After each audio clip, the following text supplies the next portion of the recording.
The recording device sat on the metal table between them, its red light blinking slowly. Commander Vexthul stared at it with his one good eye.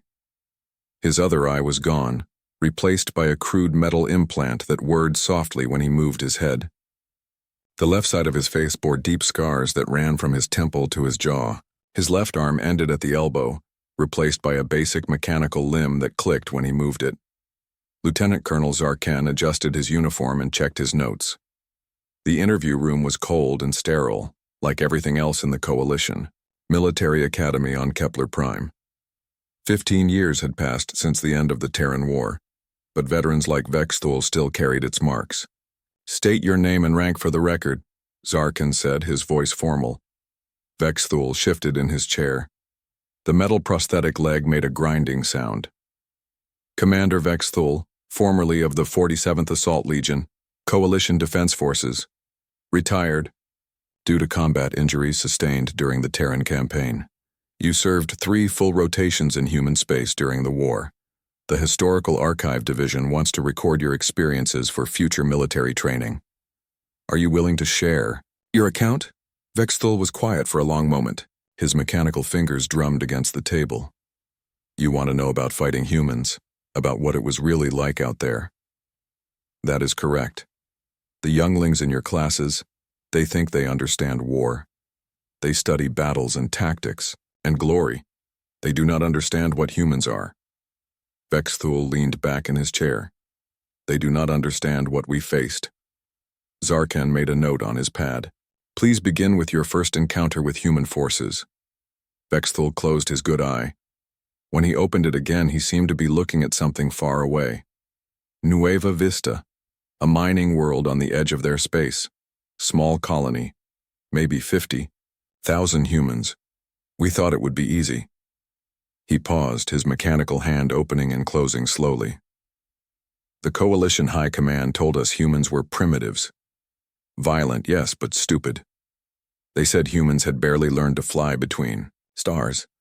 They said we would take their worlds in days, maybe weeks at most." "What was your mission at Nueva Vista?" "Resource extraction. The planet had rare metals we needed.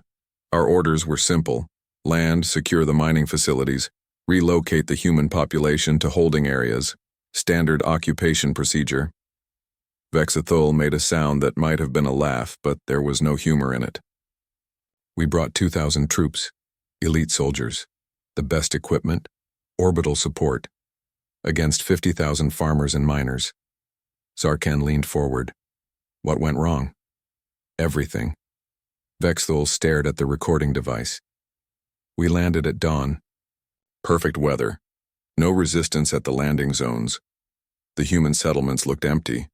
Our scouts reported no military presence, no defensive positions, no weapon signatures. Command was pleased. They said the humans had already fled." The scarred veteran paused, touching the metal implant where his eye had been.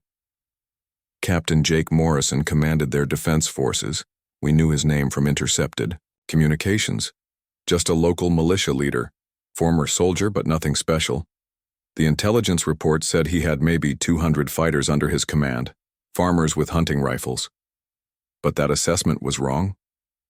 Wrong does not cover it." Vexthul's voice dropped to almost a whisper. "We spread out across the colony, secured the main settlement, set up command posts, everything by the manual. Then the attack started." He was quiet for several seconds, his mechanical fingers still drumming. "It began with snipers. Single shots from impossible distances. Not at our soldiers, you understand. At our equipment, communications arrays, vehicle sensors, supply crates. Always one shot, then nothing. We would search for hours and find empty buildings. Standard guerrilla tactics. No." Vexthul shook his head sharply. "Not standard. The shots came from places that should have been impossible, inside our own perimeter, from buildings we had already cleared, as if the humans could move through. Solid walls." Zarkan made another note. "Underground tunnels?" "The mines." Vexthul nodded slowly. Nueva Vista was honeycombed with mining tunnels. Hundreds of years of excavation. The humans knew every passage, every shaft, every hidden entrance. They could appear anywhere, strike, and vanish before we could respond. The veteran's voice grew harder. But that was just the beginning. Morrison was not content with simple ambushes. He wanted to send a message. What kind of message? Vexthul was quiet for a long time. When he spoke again, his voice was barely audible. On the third day, Patrol 7 went missing. 12 soldiers, well-armed, experienced. We found them 6 hours later. He stopped, his good eye fixed on something Zarken could not see. What did you find? They were alive, all of them. But Morrison had taken their weapons, their communications, their medical supplies. He left them tied to trees at the edge of the settlement. Close enough that we could see them through our scopes, but too far to reach safely. There were snipers covering the area.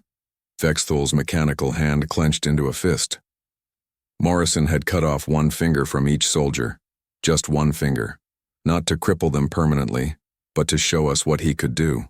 The soldiers were screaming into their communicators, begging for rescue. Did you attempt a rescue? Of course, we sent 2 squads. The humans had prepared an ambush, explosives buried in the ground, snipers in concealed positions. We lost 8 more soldiers trying to save the first 12. The room was very quiet except for the soft whirring of Vexthul's mechanical eye. Morrison broadcast a message on our emergency frequency after the ambush. His voice was calm, almost friendly. He said this was just a warning. He said his people were miners and farmers, but they had learned patience from working underground. He said they could wait forever, but we could not. How did your command respond? Orbital bombardment. Vexthul's voice was flat. Command decided to level the settlement and force the humans into the open. 3 hours of continuous fire from orbit. We turned the main colony into rubble. Did it work? Vexthul looked directly at Zarken for the first time. The attacks got worse, much worse. Morrison had expected the bombardment. His people had already moved deeper underground, but now they were angry. He paused, touching his scarred face.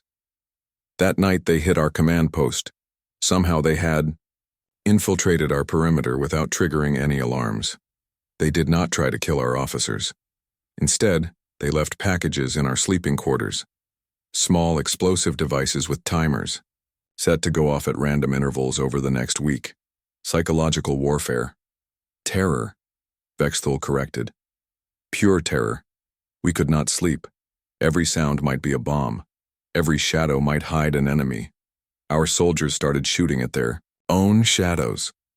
2 weeks into the operation, half our force was requesting medical evacuation for combat stress. Zarken wrote rapidly on his pad. How long did the operation continue? 3 months. Vexthul's mechanical eye whirred as he turned his head. 3 months of hunting ghosts. We never saw Morrison again until the very end. But his people were everywhere. They poisoned our water supplies with chemicals that made us sick, but did not kill us. They sabotaged our vehicles so they would break down in dangerous areas. They learned our patrol routes and left traps specifically designed to maim rather than kill. Maim rather than kill? A dead soldier is just gone. A wounded soldier screams. A wounded soldier needs medical evacuation. A wounded soldier tells stories that spread fear. Vexthul's voice was grim. Morrison understood that fear was a weapon. Every survivor would go back and tell others what humans were capable of. The recording device continued to blink its red light as Vexthul fell silent. Outside the interview room, young cadets walked through the corridors preparing for classes about military tactics and honor. None of them had ever faced an enemy like the humans of Nueva Vista. Zarken refilled his water cup and checked his notes. Vexthul sat motionless in his chair, staring at the recording device. The red light continued its steady blinking. You mentioned Nueva Vista was only the beginning, Zarken said carefully. What came next? Vexthul shifted his weight and his mechanical leg made that grinding sound again. Meridian Station, 6 months after Nueva Vista. Command thought they had learned from their mistakes. He made that humorless sound again. They were wrong. Tell me about Meridian Station, a supply depot in the Outer Rim, critical to human logistics. Take it, and we could cut off supplies to 12 colony worlds. Vexthul touched his scarred face. War Commander Thakmol was put in charge. He was ambitious, wanted glory. He bragged that superior coalition technology would crush the humans in days. Zarkan made notes as Vexthul continued. The station was big, built into an asteroid, with docking bays and storage facilities carved deep into the rock. Intelligence reports said it was defended by maybe 200 human Marines under Commander Lisa Hayes. We brought 3,000 elite troops and orbital support. Thakmal called it overwhelming force. What was your role in the assault? Commanded a strike company. We were part of the first wave. Our job was to secure the outer docking bays while the main force moved deeper into the station. Vexithul's mechanical fingers drummed against the table. The approach looked perfect.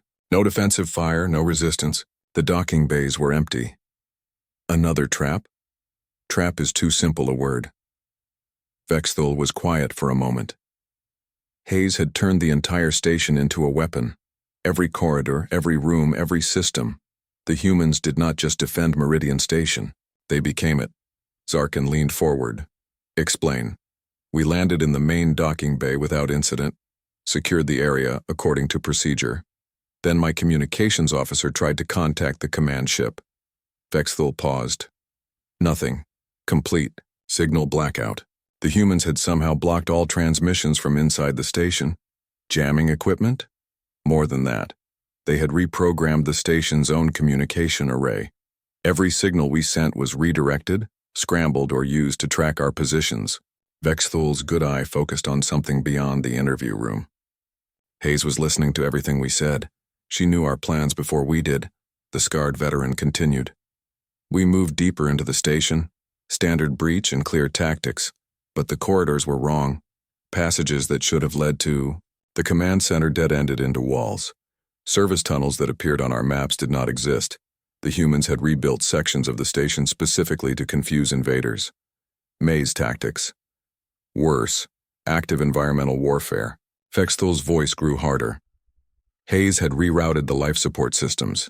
Atmosphere processors became weapons. One moment we would be breathing normally. The next, toxic gas would flood the corridor.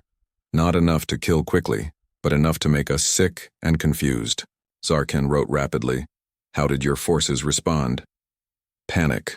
We were trained to fight enemies with weapons, not enemies who could turn the air itself against us. Soldiers started refusing to advance through certain areas. Some requested immediate evacuation. Vexthul shook his head. Thakmal was furious. He ordered the orbital bombardment of the outer sections. Did that help? It made things worse. The bombardment damaged the station's structural integrity. But Hayes had planned for that too. She used the artificial gravity generators as weapons. Sudden gravity shifts would crush soldiers against bulkheads or send them floating helplessly through zero-G sections where her Marines were waiting. Vexthul was quiet for several seconds. I lost half my company in the first gravity attack. One moment we were advancing through a corridor in normal gravity. The next, the field reversed and slammed us against the ceiling. Those who survived. The impact found themselves in a firefight while hanging upside down. How long did the siege continue? 8 months. The words came out flat and tired. 8 months of fighting an enemy we rarely saw. Hayes rotated her people through the station's maintenance shafts. They would appear behind us, attack, and vanish before we could respond. We held the docking bays and maybe 10% of the outer levels. The humans controlled everything else. Zarkan looked up from his notes. With only 200 defenders?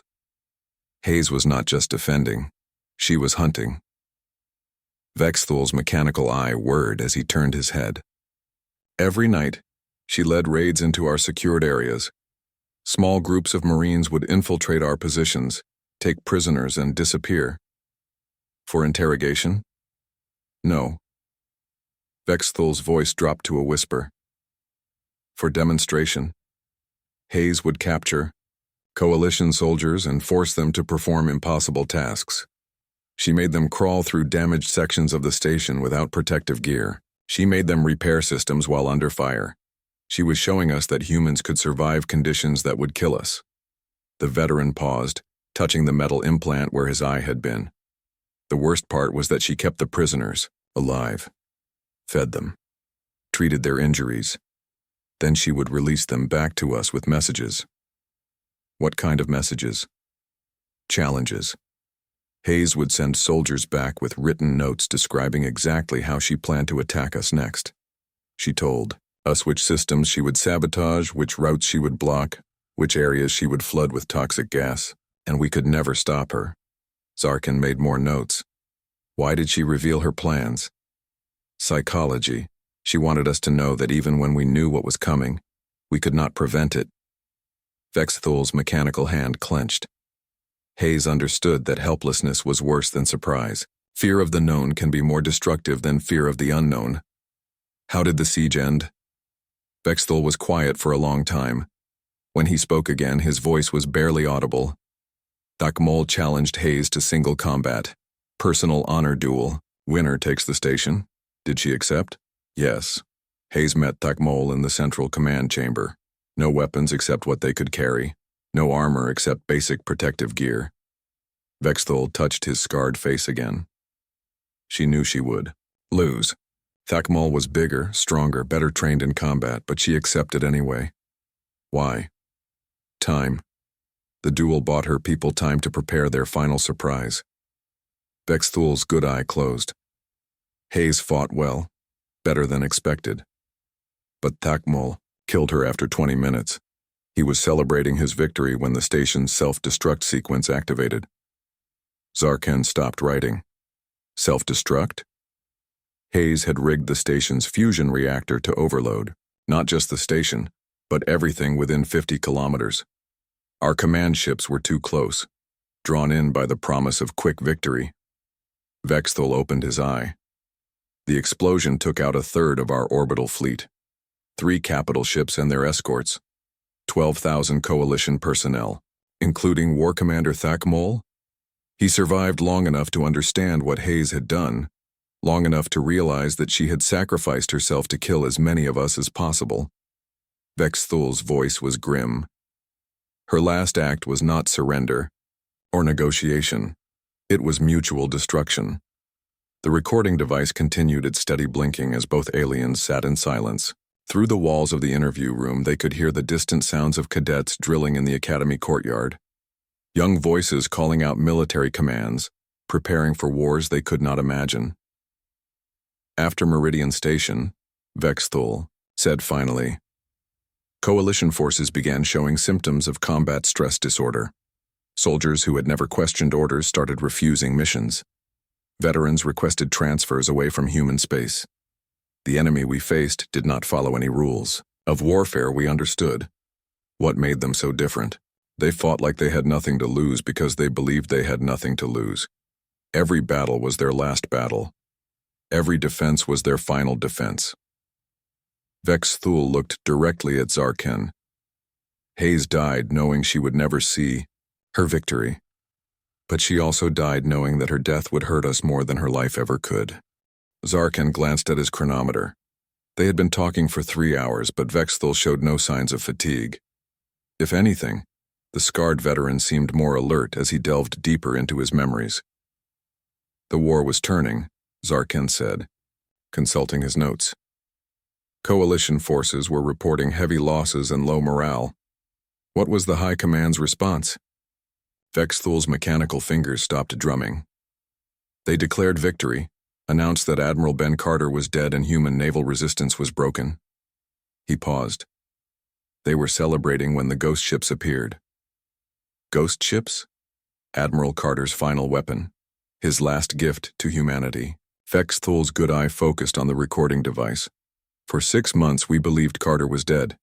His flagship, the Defiance, was destroyed at Wolf 359. We recovered debris, bodies, even Carter's personal effects. Coalition intelligence confirmed his death.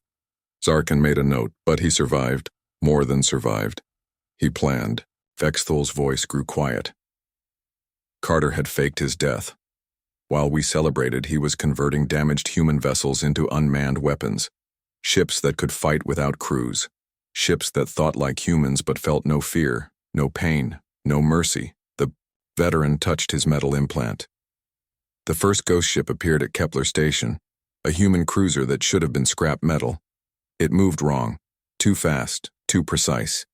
When our patrol ships tried to intercept, it rammed them instead of fighting. Ramming attacks? Suicide attacks. But there was no crew to die, just machines programmed with human tactical thinking. Vexthul shook his head. The ghost ship destroyed 3 coalition vessels before self-destructing. We thought it was an accident, a malfunction. But it wasn't. Carter had built dozens of them, maybe hundreds. Ghost ships appeared throughout coalition space over the next few weeks. They attacked. Supply convoys, communication stations, orbital platforms. Always the same pattern. Strike hard, cause maximum damage, then destroy themselves. Zarkin leaned forward. Standard kamikaze tactics? No. These ships were smart. They learned from each attack. They adapted. Vexthul's mechanical eye whirred as he turned his head. The ghost ships shared information somehow. What one learned, they all learned. If we developed a new defense, they would counter it within days. The scarred veteran was quiet for a moment. The worst part was not knowing where they came from. Carter could be anywhere. The ghost ships appeared without warning, struck without mercy, and vanished without trace. Our forces were paralyzed.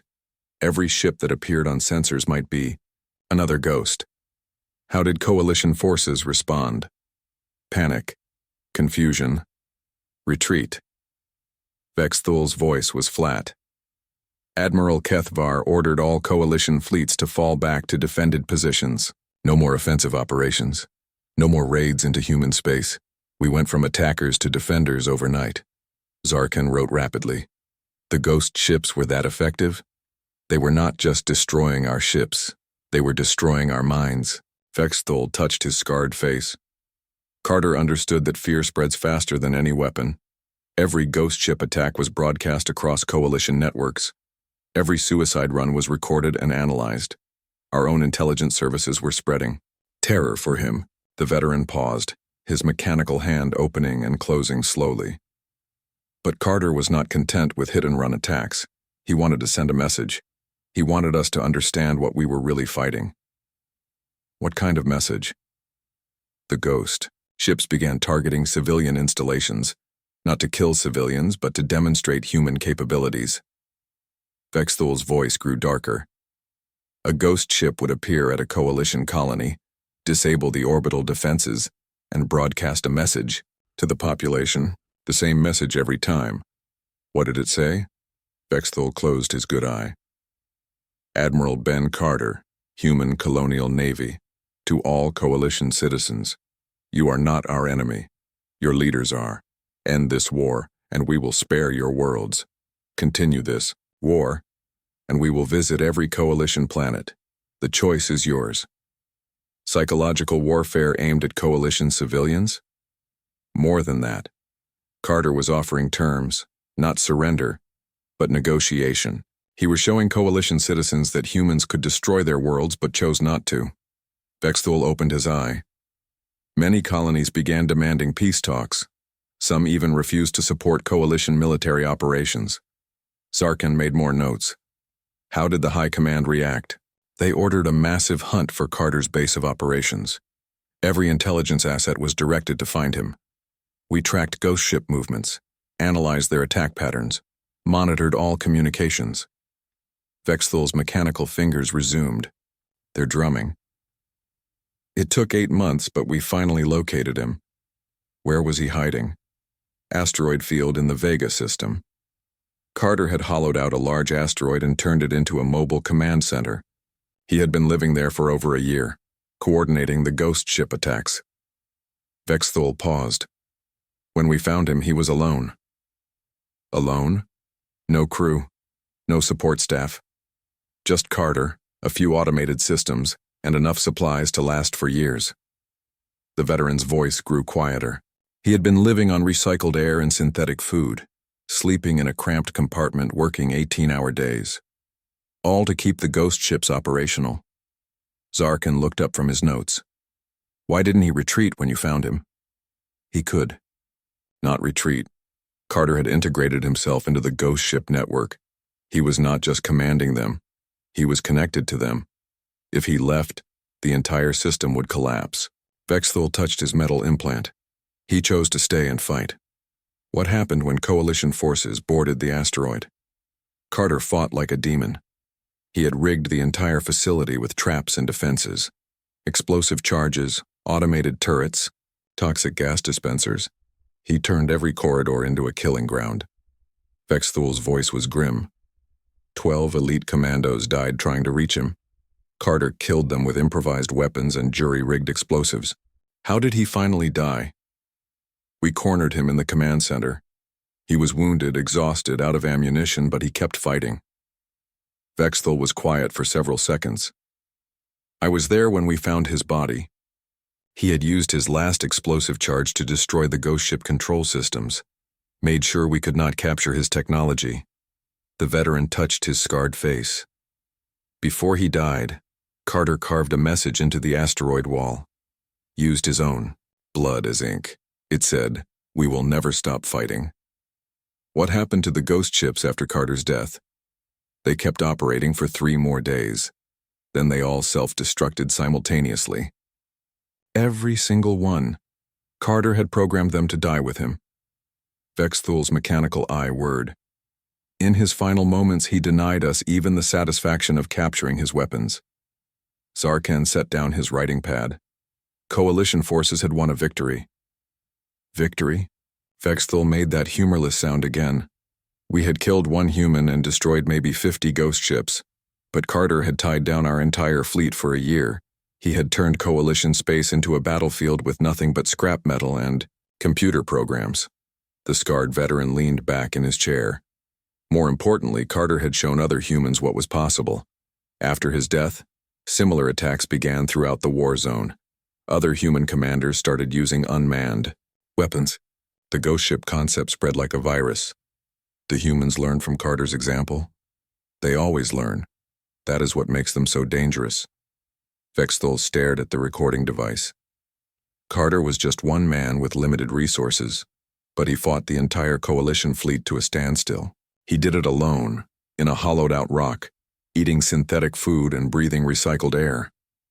The interview room was quiet except for the soft whirring of Vexthul's mechanical implants. Outside, the sounds of the academy continued. Young cadets, learning about honor and glory and proper military procedure. The Ghost Fleet incident changed everything, Vexthul said finally. After Carter, Coalition forces understood that every human was potentially another Carter. Every human colony might hide another Ghost Fleet. Every human commander might have one more impossible plan. Did morale improve after his death? Morale? Vexthul looked directly at Zarkan. We had spent a year being terrorized by one human and his collection of scrap metal. Our greatest victory was killing an exhausted man in a cave. How do you think morale was? The recording device had been running for almost 6 hours. Zarkan's hand was cramping from taking notes, but he could not stop writing. Vexthul's account was unlike anything in the Coalition military archives. The war was ending, Zarkan said carefully. Coalition forces were approaching Earth itself. This should have been the final victory. Vexthul's mechanical eye whirred as he turned to look directly at his interviewer. Final victory. Yes, that is what they called it. His voice was bitter. The High Command said that once we took Earth, human resistance would collapse. They said humans would surrender rather than see their homeworld destroyed. But they were wrong. They understood nothing about humans. Nothing at all. Vexthul touched his scarred face. President Mary Collins refused all surrender demands, even when our fleets reached Earth orbit. Even when we showed her the power to burn every city on the planet, she would not yield. Zarkan made notes as Vexthul continued. Collins broadcast a message to the entire human fleet. To every human colony. To every human soldier in the galaxy. The veteran paused.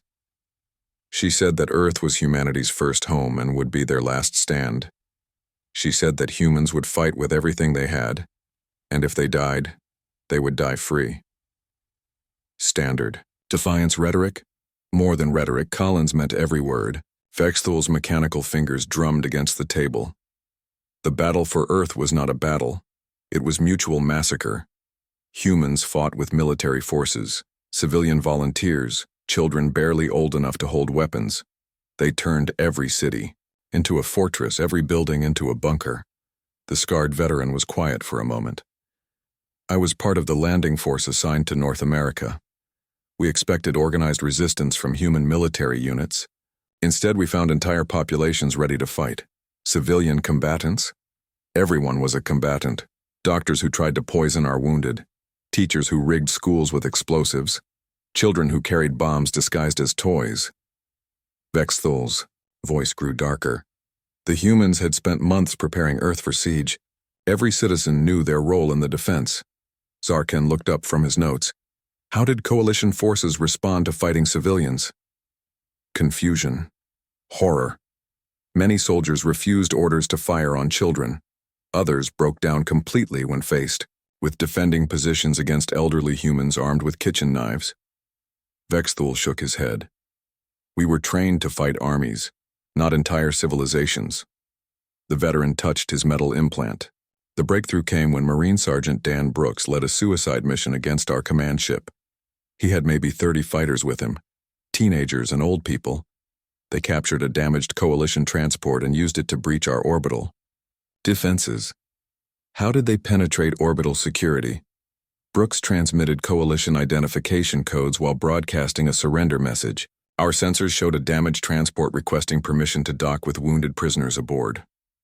Vexthul paused. It was a perfect deception. The transport looked harmless.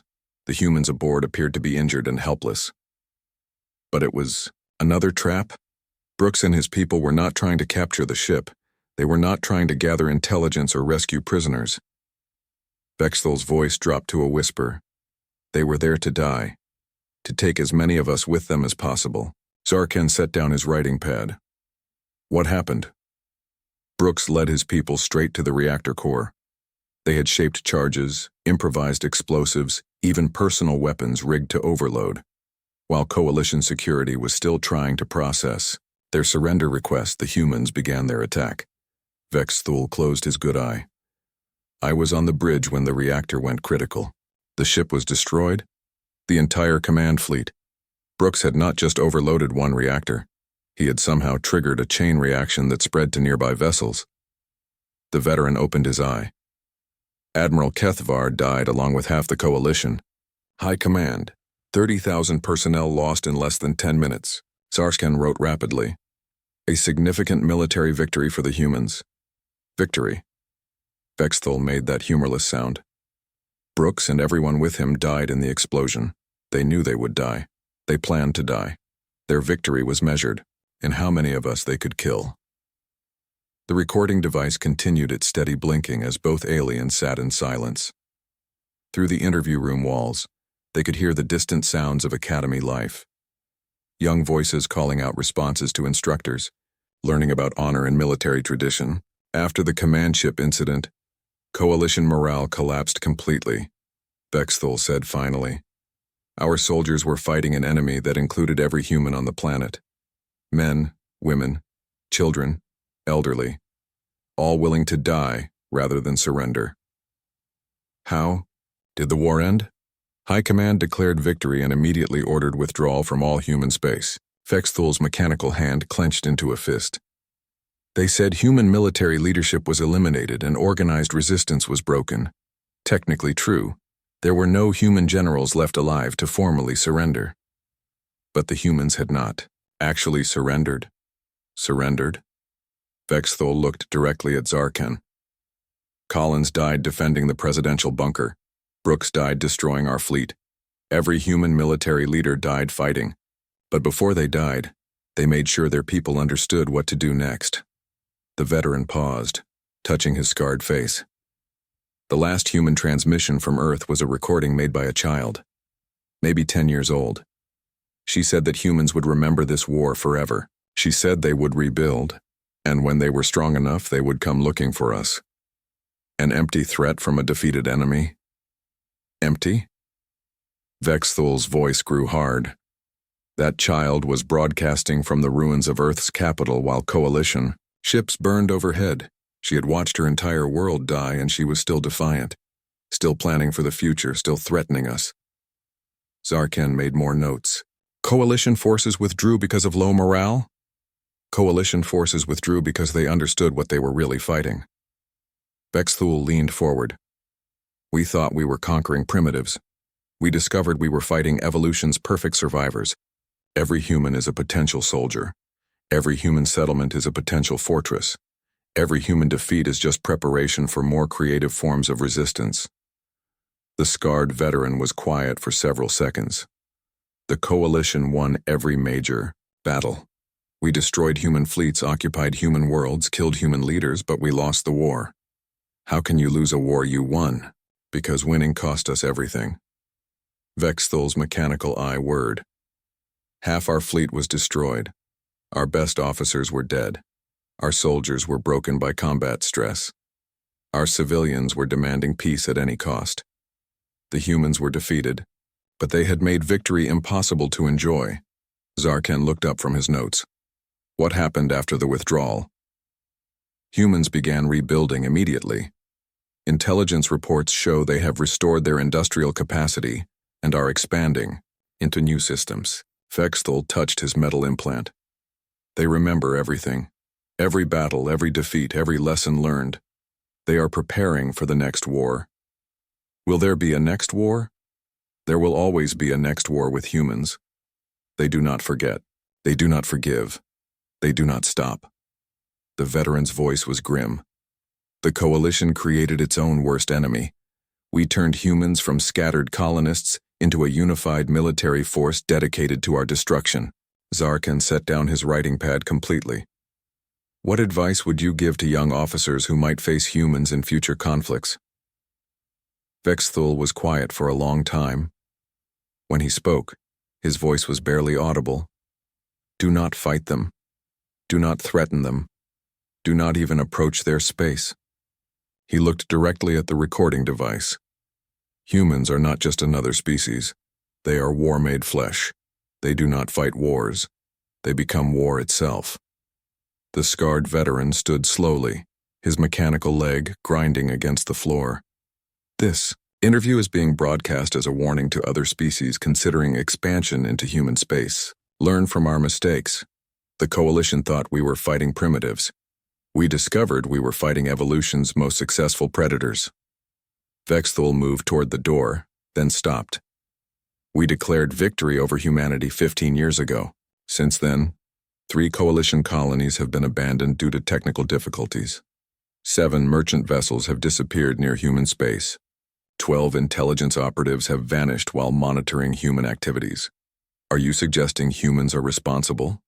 I am suggesting that humans keep their promises. Vexthul's mechanical eye whirred one final time. That child who broadcast from Earth's ruins said humans would come looking for us. They always keep their promises. The recording device blinked its red light as Vexthul left the interview room. Zarkan sat alone, staring at pages of notes that documented the most terrifying military account in coalition history. Outside, young cadets continued their drills, unaware that their instructor had just described humanity's true nature. The war was over. The coalition had won. But somewhere in the darkness between the stars, humans were rebuilding and remembering, and planning for the day when they would be strong enough to keep their final promise.